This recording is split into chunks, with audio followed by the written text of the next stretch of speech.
Good evening. खुदावंद के शुक्रगुजार हैं कि आज फिर हम उसके कलाम पर गौर कर सकते हैं। और आज हम देखेंगे ज़करिया नबी का सहीफ़ा, उसका 7वां बाब और उसकी तमाम आयात 1 से लेकर 14 तक। Zechariah chapter 7 starting at verse 1। दारा बादशाह की सल्तनत के चौथे बरस के 9वें महीने यानी कसलेब महीने की 4 तारीख को खुदावंद का कलाम ज़करिया पर नाजिल हुआ। और बैतैल के बाशिंदों ने शराज़र और रजम मलिक और उसके लोगों को भेजा कि खुदावंद से दरख्वास्त करें और रब्बुल अफ़वाज के घर के काहिनों और नबियों से पूछें कि क्या मैं 5वें महीने में गोशा नशीन होकर मातम करूं, जैसा कि मैंने साल हर साल से किया है। तब रब्बुल अफ़वाज का कलाम मुझ पर नाजिल हुआ कि मुमलिकत के सब लोगों और काहिनों से कह कि जब तुमने 5वें और 7वें महीने में इन 70 बरस तक रोज़ा रखा और मातम किया तो क्या कभी मेरे लिए ख़ास मेरे ही लिए रोज़ा रखा था? और जब तुम खाते पीते थे तो अपने ही लिए ना खाते पीते थे? क्या ये वही कलाम नहीं जो खुदावंद ने गुज़श्ता नबियों की मार्फत फरमाया जब यरूशलेम आबाद और आसूदा हाल था और उसकी नवाही के शहर और जनूब की सरजमीन और मैदान आबाद थे? फिर खुदावंद का कलाम ज़करिया पर नाजिल हुआ कि रब्बुल अफ़वाज ने यूँ फरमाया था कि रास्ती से अदालत करो और हर शख्स अपने भाई पर करम और रहम किया करे और बेवा और यतीम और मुसाफिर और मस्कीन पर जुल्म ना करो और तुम में से कोई अपने भाई के खिलाफ दिल में बुरा मंसूबा ना बांधे। लेकिन वो शुनवा ना हुए, बल्कि उन्होंने गर्दन कशी की और अपने कानों को बंद किया ताकि ना सुने, और उन्होंने अपने दिलों को अलमास की मानद सख्त किया ताकि शरीयत और उस कलाम को ना सुने जो रब्बुल अफ़वाज ने गुज़श्ता नबियों पर अपनी रूह की मार्फत नाजिल फरमाया था। इसलिए रब्बुल अफ़वाज की तरफ से कहर शदीद नाजिल हुआ। और रब्बुल अफ़वाज ने फरमाया था, जिस तरह मैंने पुकार कर कहा और वो सुनवा ना हुए, उसी तरह वो पुकारेंगे और मैं नहीं सुनूंगा, बल्कि उनको सब कौमों में जिनसे वो नावाकिफ़ हैं परागंदा करूँगा। यूँ उनके बाद मुल्क वीरान हुआ, यहाँ तक कि किसी ने उसमें आमद-ओ-रफ़्त ना की, क्योंकि उन्होंने उस दिलकुशा मुल्क को वीरान कर दिया। आमीन। Things have moved on. अब बात आगे चली गई है। जब हम पिछली रोयाओं को देख रहे थे तो हम दारा बादशाह की सल्तनत के दूसरे साल में थे। And now things have gone silent for maybe a couple of years. और अब हम देखते हैं 7वें बाब में दारा बादशाह की सल्तनत के चौथे बरस के 9वें महीने यानी कसलेब महीने की 4 तारीख को खुदावंद का कलाम ज़करिया पर नाजिल हुआ। 2 साल गुजर गए हैं।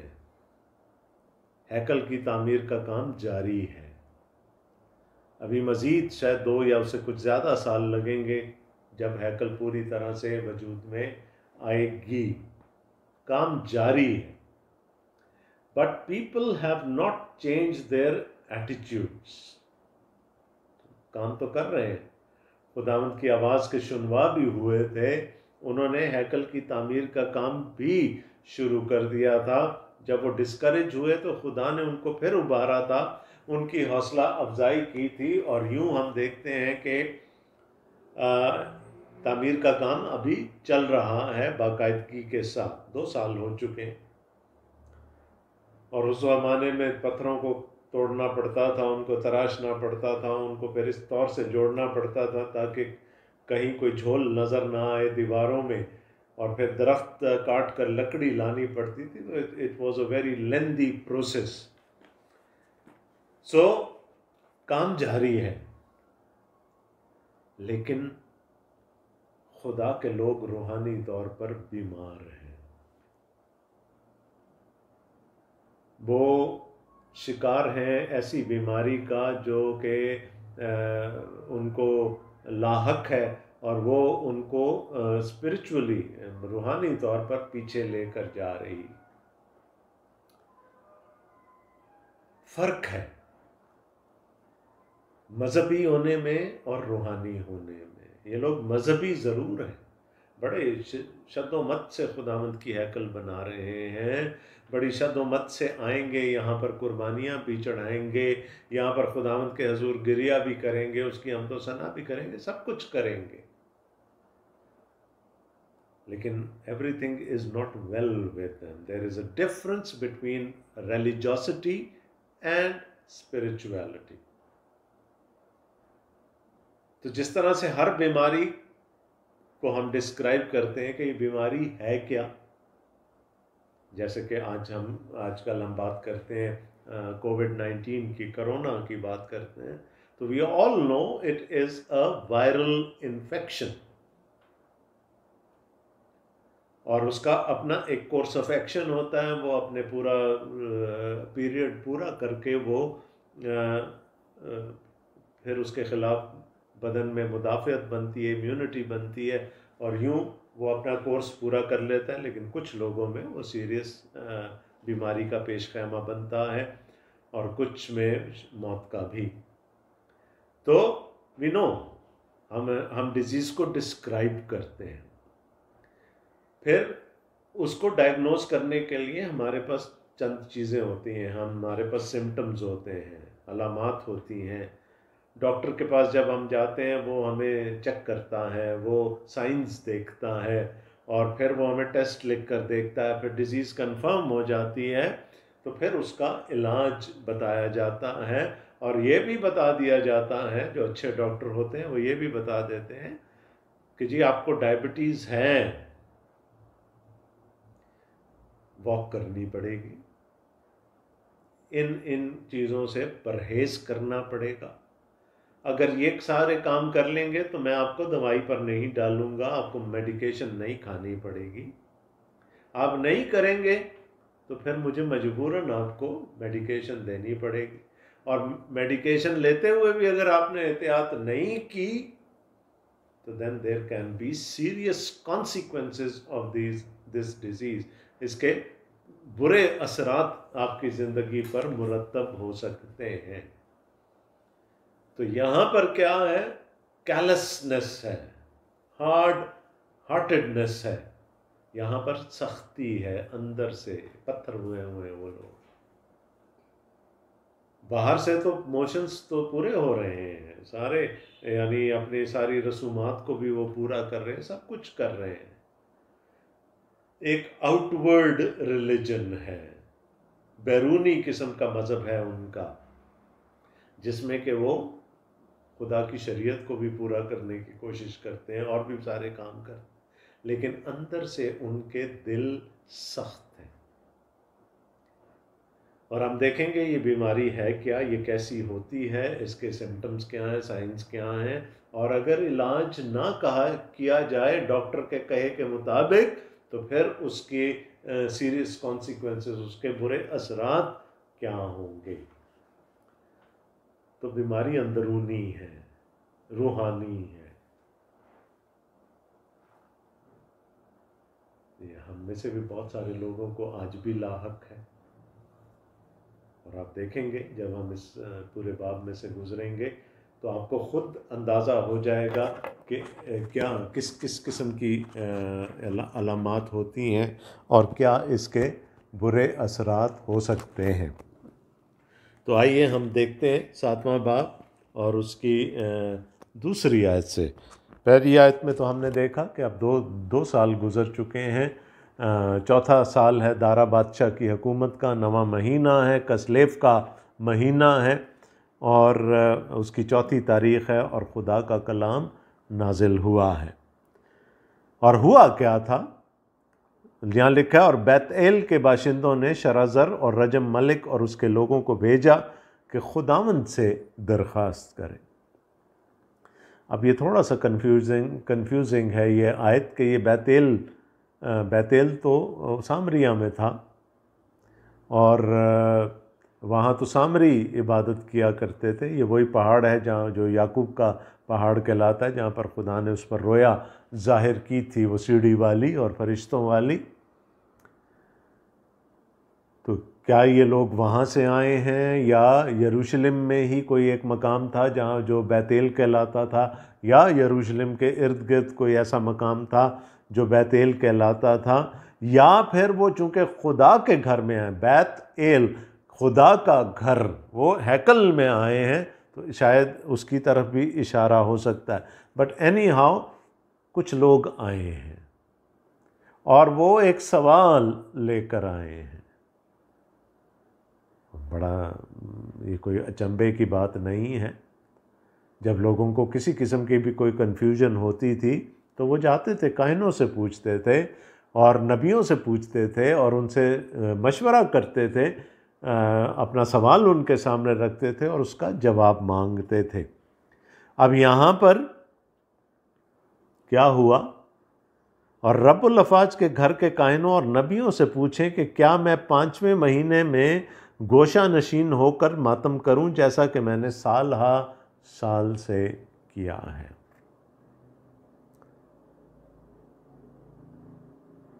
पाँचवें महीने में क्या मैं रोज़ा रखूं? यहाँ पर मातम करने का मतलब क्या है कि क्या मैं उसी तरह से मातम करूं और रोज़ा रखता रहूं? आगे चल के खुदा जब उसका जवाब देता है तो वो कहता है 7वें महीने का रोज़ा भी रख, यानी ये बनी इसराइल रखते थे। और ये सब हैकल से रिलेटेड रोज़े हैं। 5वें महीने में हैकल जला दी गई थी। चौथे महीने में मुहासरा हुआ था यरूशलेम का, आखिरी अटैक हुआ था, और 5वें महीने में हैकल को जला दिया गया था। आगे चलकर 7वें महीने के रोज़े का भी जिक्र आएगा, और वो 7वां महीने का रोज़ा वो इसलिए रखते थे कि जदलाया गेडलाया, जिस तरह से भी आप उसको प्रोनाउंस करना चाहें, जिसको के नबूकतनज़र ने जिन लोगों को छोड़ दिया था यरूशलेम में, उनका गवर्नर बनाकर गवर्नर मुकर्रर किया था, 7वें महीने में वो कत्ल कर दिया गया था। तो वो जदलिया के लिए भी रोज़ा रखा करते थे। अब ये देखें कि अब तो हैकल बननी शुरू हो गई है, 1-2 साल में मुकम्मल भी हो जाएगी, तो क्या अब भी हम रोज़े रखते चले जाएं? Now this is a serious issue. किसे पूछने आए हैं? खुदा से पूछने आए हैं। किसके वसीले से पूछने आए हैं? उसके काहिनों और नबियों के वसीले से पूछने आए हैं, एक ऐसे काम के बारे में जिसका खुदा ने उनको कहा ही नहीं। ये होता है आउटवर्ड रिलीजन, बैरूनी मज़हब, जिसमें इंसानों की रिवायात शामिल हो जाती हैं और फिर वो इस तरह से शामिल होती हैं कि वो मज़हब का हिस्सा बन जाती हैं, और उनको छोड़ने के लिए खुदा से पूछना पड़ रहा है कि हम छोड़ दें कि ना छोड़ें। आप अपनी रिलीजियस लाइफ पर थोड़ी देर के लिए गौर करें, कितनी ऐसे काम हैं जो आप करते हैं मज़हब के नाम पर, जो कि बाइबल से साबित हैं। हमारी अक्सर रसूमात मैन मेड हैं, बुज़ुर्गों ने मुकर्रर की हुई हैं, और हम उनमें ऐसे रच बस गए हैं कि हम ये समझते हैं कि वो खुदा की तरफ से हुक्म हुआ था। हाँ, खुदा की तरफ से ये ज़रूर हुक्म हुआ था कि खुदावंद यीशु मसीह की मौत की यादगारी मनाई जाए। लेकिन मेरी कलीसिया जिस तरह से वो करती है, होली कम्युनियन सर्व करती है, अगर मुझे किसी दूसरी कलीसिया में जाकर बैठने का मौका मिल जाए जहाँ पर किसी और तरीके से वो सर्व होती है, तो I become jittery, I become uncomfortable, इसलिए कि उनका तरीक़ाकार मुख्तलिफ है। और तरीक़ाकार किसने बनाया है? इंसान ने बनाया।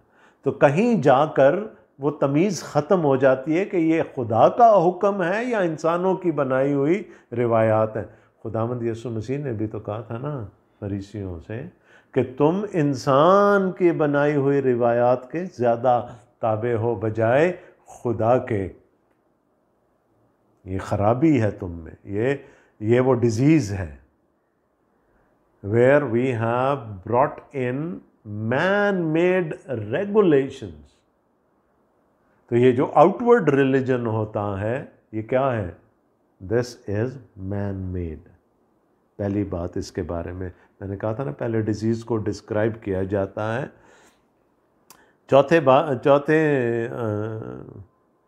अच्छा, यहाँ पर देखें ना, now they have become sick and tired.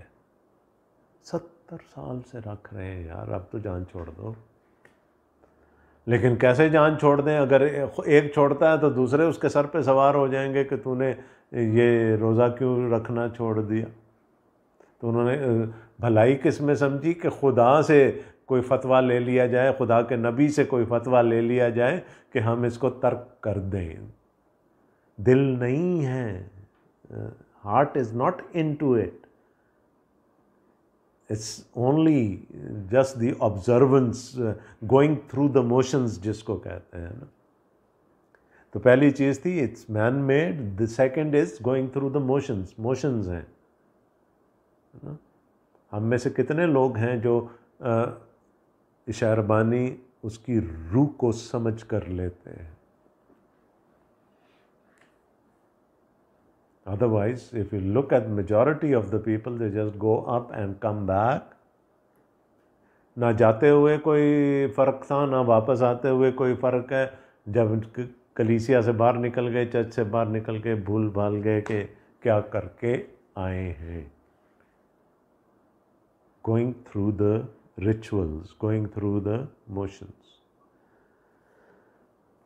तब रब्बुल अफ़वाज का कलाम मुझ पर नाजिल हुआ। नबी से पूछा गया कि मुमलिकत के सब लोगों और कायनों से कह कि जब तुमने 5वें और 7वें महीने में इन 70 बरस तक रोज़ा रखा और मातम किया तो कभी मेरे लिए, ख़ास मेरे लिए ही रोज़ा रखा। ये क्यों रख रहे थे?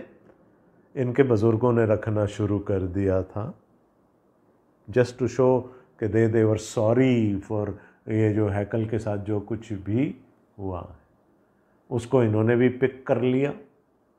और जब पिक कर लिया तो फिर अब उसे तंग आ गए हैं और कहें they have a good excuse now to get rid of them, है ना, कि अब तो हैकल बन रही है। और जब तुम खाते पीते थे तो अपने ही लिए ना खाते पीते थे। तो जब तुमने रोज़ा रखा तुम्हें मेरी परवाह नहीं थी। जब तुम फीस्ट करते थे, fasting and feasting, you never thought of me, you just went through the motions. तुमने खुद ये मुकर्रर किया अपने लिए, मैंने तो नहीं कहा था, खुदा कह रहा। तुम करते रहे, आज भी तुम बस इसीलिए कर रहे हो कि एक रिवायत बन गई और इसको करना है, and we will continue doing it, but now inwardly you are sick and tired of it. अंदर से अब आपको बोझ लग रहा है, ये आप इसे जान छुड़ाना चाह रहे हैं। तो खुदा ने कहा ये सोचो, ये सोच लो, ये रोज़े तुम रख क्यों रहे? What was the reason? किस वजह से रोज़े रख रहे थे? हाँ जी, ठीक है, बिल्कुल सही कहा आपने, हैकल जलाई गई इसलिए हम रोज़ा रख रहे हैं। हैकल जलाई क्यों गई थी? अगर उस वक़्त मेरी आवाज़ सुन लेते तुम्हारे बाप दादा तो ये नौबत आती ही नहीं। तो ना उस वक़्त तुम्हारे बाप दादा ने मेरी आवाज़ को सुना, ना आज तुम मेरी आवाज़ को सुनना चाहते हो। क्या ये वही कलाम नहीं जो खुदावंद ने गुज़श्ता नबियों की मार्फत फरमाया और जब यरूशलेम आबाद और आसूदा हाल था और उसकी नवाही के शहर और जनूब की सरजमीन और मैदान आबाद थे? 3 चीज़ें हैं डिज़ीज़ को समझने, ये जो उनको लाहक है ना बीमारी, उसको समझने के लिए। एक तो ये इंसानों की बनाई हुई रवायात हैं, मैन मेड हैं।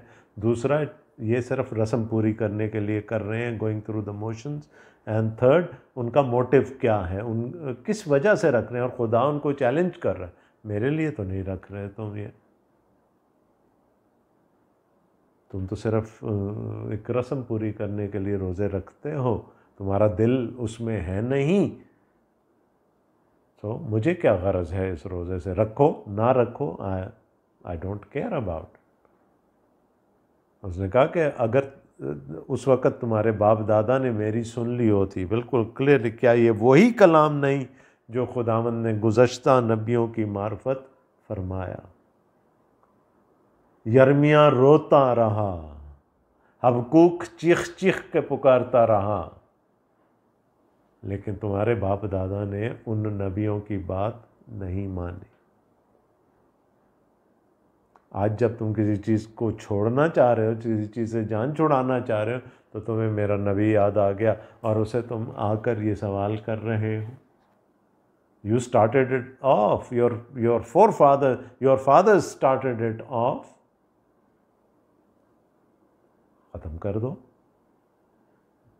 ना मेरे लिए रखा जाता है रोज़ा मेरी खुशनुदी के लिए, ना मुझे उससे कोई गरज है, अगर आप छोड़ना चाहते हैं तो छोड़ दें। और मैंने कहा था यहाँ पर सोल सर्चिंग की ज़रूरत है कि हम कितने ऐसे काम कर रहे हैं जो शायद हम इसीलिए कर रहे हैं कि या तो वो इंसानों की रिवायात थी, या हमारे ख़ानदानों में ये काम होता चला आ रहा है, and we just go through the motions of it, repeating it every once in a while. और मोटिव क्या है? मोटिव खुदा को खुश करना नहीं है। मोटिव क्या है कि चलें जी एक रस्म है चली आ रही है, हम इसको पूरा कर लें। So this is the disease, this is an outward religion. ये अंदरूनी नहीं है, ये एक बैरूनी मज़हब है। अब जब हम 8वीं आयत पे आते हैं, फिर खुदावंद का कलाम ज़करिया पर नाजिल हुआ कि रब्बुल अफ़वाज ने यूँ फरमाया था कि रास्ती से अदालत करो और हर शख्स अपने भाई पर करम और रहम किया करे, और बेवा और यतीम और मुसाफिर और मस्कीन पर जुल्म ना करो, और तुम में से कोई अपने भाई के ख़िलाफ़ दिल में बुरा मंसूबा ना बांधे। यसाया ने भी यही बात की ना।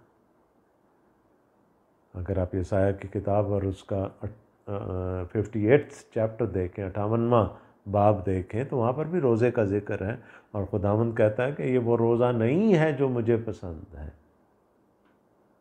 कि तुम शरारत के मुक्के मारो, तुम झगड़ा रगड़ा करो।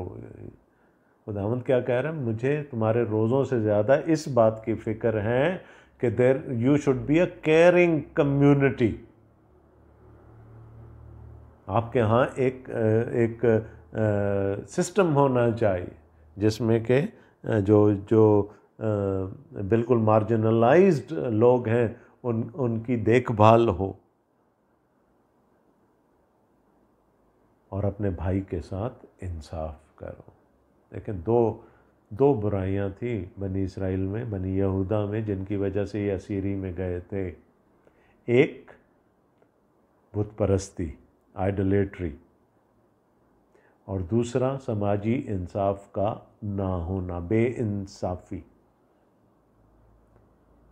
तो खुदा क्या कह रहा है कि मेरे नबियों ने तो चिल्ला चिल्ला कर तुम्हें याद दिलाया था।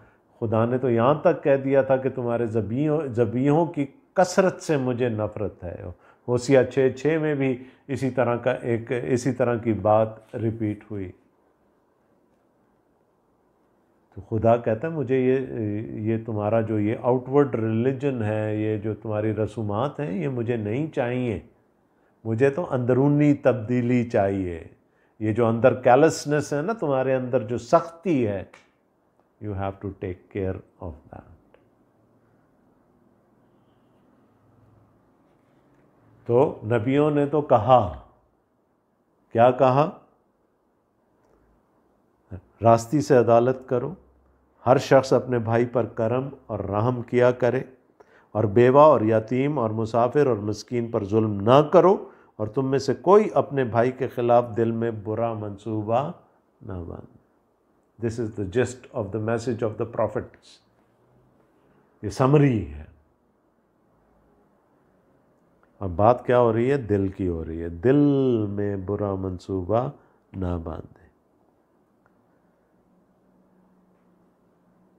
अब सिम्टम्स क्या थे इस बीमारी के, लेकिन वो सुनवा ना हुए। पहली बात क्या, उन्होंने अपने कान बंद कर लिए, और अगर किसी ने सुना भी तो उसने कहा नहीं, ये कलाम मेरे लिए नहीं है, ये कलाम मेरे पड़ोसी के लिए है। वो सुनवा ना हुए। That is one. पहला सिम्टम क्या था कि उन्होंने कान नहीं धरा, ठीक है। दूसरा क्या है, बल्कि उन्होंने गर्दन कशी की और अपने कानों को बंद किया ताकि ना सुने। यहाँ जो इब्रानी का टेक्स्ट है वो हमें ये बताता है कि ये जो बात है, ये गर्दन कशी वाली, ये उसके लिए की गई, उस बैल को के लिए की गई जिस पर जुआ रखना चाहता है किसान, ताकि वो अपने हल को जोते। लेकिन वो बैल सरमस्त हो गया है, वो उस पर वो हाथ नहीं रखने देता अपने ऊपर, वो उस जुए को पहनने से इनकार कर रहा। तो बगावत है ना, कि पहले तो सुना नहीं, अगर सुना भी तो गर्दन कशी है, बगावत है, ये सिम्टम्स हैं। और उन्होंने अपने दिलों को अलमास की मानंद सख्त, पत्थर की मानंद सख्त किया ताकि शरीयत और उसके कलाम को ना सुने जो रब्बुल अफ़वाज ने गुज़श्ता नबियों पर अपनी रूह की मार्फत नाजिल फरमाया था। इसलिए रब्बुल अफ़वाज की तरफ से कहर शदीद नाजिल हुआ। वही बीमारी कौन सी है? मैंने पहले आपको कहा, इट्स कैलसनेस, सख्ती है अंदर, हार्ड हार्टेडनेस है, उनके दिल सख्त हो चुके हैं, चर्बी जम गई है उनके दिलों पर। तो ये तो सिम्टम्स हैं कि आप बज़ाहिर सुन रहे हैं खुदा की आवाज़, लेकिन यू आर ट्राइंग टू शन इट अवे, आप उसको हटाने की कोशिश कर रहे हैं, ये इसका मेरे से कोई ताल्लुक़ नहीं। और अगर सुन भी ली किसी तौर से तो बगावत कर दी, उसके बरखिलाफ़ काम कर लिया। और तीसरा, अपने दिल को पत्थर की तरह सख्त कर दिया। तो फिर अच्छे डॉक्टर की तरह खुदा बता रहा है कि अगर अभी भी इलाज ना किया तो क्या उनके साथ क्या हुआ था? उन्होंने मेरे बताए हुए इलाज को एक्सेप्ट नहीं किया। क्या हुआ? कहरे शदीद। पहली बात, कॉन्सिक्वेंसेस क्या होंगे इस डिजीज़ के ना? कहा गया ना हमें कि क्वारंटीन में चले जाएं, अपने आप को अलहदा कर लें दूसरों से।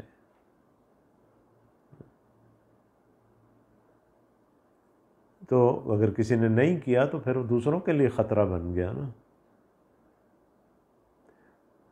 तो यहाँ पर खुदा क्या कह रहा है कि उन्होंने जब नहीं सुना था तो कहर शदीद नाजिल हुआ। फिर वो जो शुमाली सल्तनत थी वो तो तितर बितर हो गई, वो तो ख़त्म हो गई। जनूबी सल्तनत जो थी वो चली गई बाबुल की असीरी में। खुदा का कहर शदीद नाजिल हुआ। तो अगर उन पर नाजिल हो सकता है ना सुनने की वजह से, तो फिर आप पर भी हो सकता। डोंट थिंक कि जी अब वो एक दफ़ा हो चुका तो हो चुका, हम इम्यून हैं। खुदा का कहर आप पर भी नाजिल हो सकता है। तो ये पहला कॉन्सिक्वेंस है, सीरियस कॉन्सिक्वेंस। और रब्बुल अफ़वाज ने फरमाया था, जिस तरह मैंने पुकार कर कहा वो सुनवा ना हुए, उसी तरह वो पुकारेंगे और मैं नहीं सुनूंगा। Second consequence, I will not listen to them. फिर वो चीखते रहेंगे, बिलखते रहेंगे, फरियाद करते रहेंगे, मैं नहीं सुनूंगा, क्योंकि उन्होंने मेरी नहीं सुनी। इसलिए मैं रेसिप्रोकेट करूंगा, and I will not listen to them. और क्या हाल था जब असीरी में थे? ये जो सारे रोज़े वोज़े रख रहे थे, रो रहे थे, मातम कर रहे थे, और फिर को खुदा से गिला था कि खुदा हमारी नहीं सुन रहा। तो खुदा ने कहा कि तुम्हारे बाप दादा ने मेरी नहीं सुनी, मैंने उनकी नहीं सुनी। उनको जाना पड़ गया असीरी में।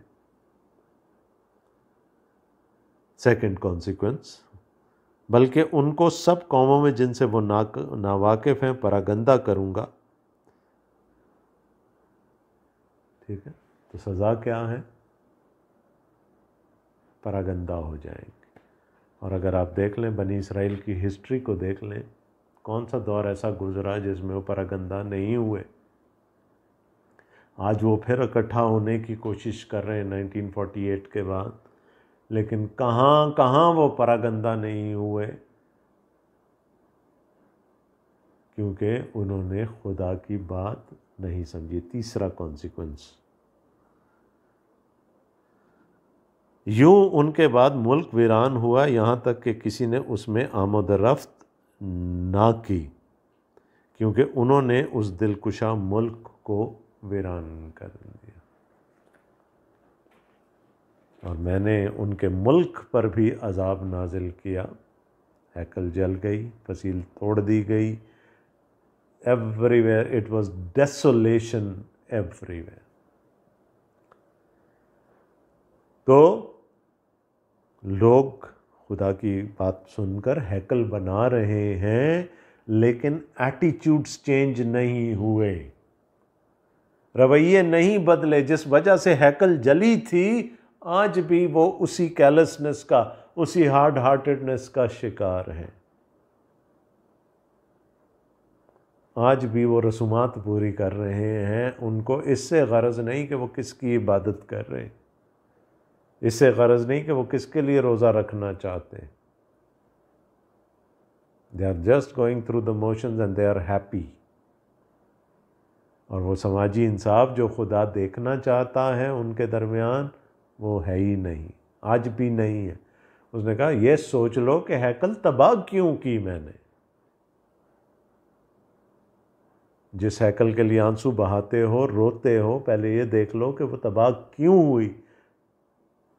और अगर उसके रीज़न्स को जान लोगे और उनको तर्क कर दोगे, तो फिर आगे मेरे लोग बनकर रहोगे। अदरवाइज़ तुम्हारा अंजाम भी ऐसा ही होगा। तुमने अपने दिलों को अलमास की तरह सख्त कर लिया। तो जितना सख्त पत्थर होता है, उसको तोड़ने के लिए उतनी ही बड़ी चोट उस पर लगाई जाती। तो खुदा ने कहा फिर मैंने अपना कहरे शदीद उन पर नाजिल किया। अब कुक नबी के वसीले से कहा था ना खुदा ने, मैं कसदियों को इन पर चढ़ा लाऊंगा। और वो तो जब आते हैं तो फिर वो ये नहीं देखते कि उनकी राह में क्या है, वो तो दमदमा बांध कर शहरों में कूद जाते हैं।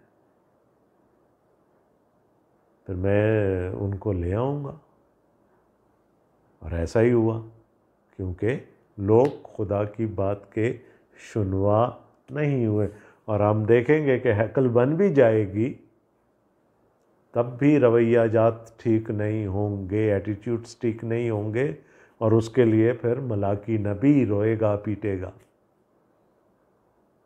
वो एक बात की कहानी है। लेकिन अभी भी लोगों ने अपनी रविश को, अपने बाप दादा की रविश को नहीं छोड़ा। और वो एक बात खरूज 20 बाब वाली, कि मैं बाप दादा के गुनाह की सज़ा तीसरी और चौथी पुश्त तक देता हूँ।